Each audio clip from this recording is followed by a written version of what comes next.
Hello' guys, কি খবৰ আপোনালোকৰ? ভালেনে? আৰু আশা কৰোঁ ময়ো আছোঁ, ভালে আছোঁ। আৰু আজি আমি আহিছোঁ পথাৰলৈ। আৰু আজি আমাৰ পথাৰত অহা কাৰণটো এইটোৱে, ইয়াত দেখা পাইছে ন আপোনালোকে, পুখুৰীটো ইমান লেতেৰা হৈ আছে। বিশেষকৈ আমি এতিয়া চাফা কৰিব আহিলোঁ, দেউতা আৰু মই। সেইকাৰণে ভাবিলোঁ আপোনালোকক অলপ ভিডিঅ'টো কৰোঁ। আজি ভিডিঅ'টো ইমান দীঘল নহয়, নেক্সট ভিডিঅ'টো আপোনালোকৰ দীঘল আহিব, আপোনালোকে ধুনীয়াকৈ খালি চাই থাকিব।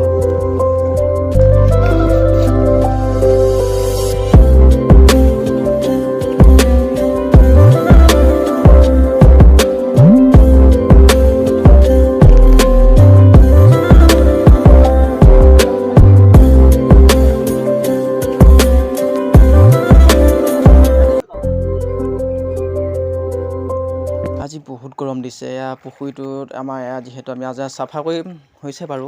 এতিয়া দেখা পায় এইটো মেটেকা টানোতে এইটো মাছ আহিলে, পুঠি মাছ আহিলে। ইমান ধুনীয়া বতাহ দি আছে আৰু মোৰ ভিডিঅ'টো আহি আছে, লং ভিডিঅ'টো আপোনালোকৰ মই মাজলৈ দি আছোঁ। ধুনীয়াকৈ চাই গৈ থাকিব। আজিলৈ বাই বাই।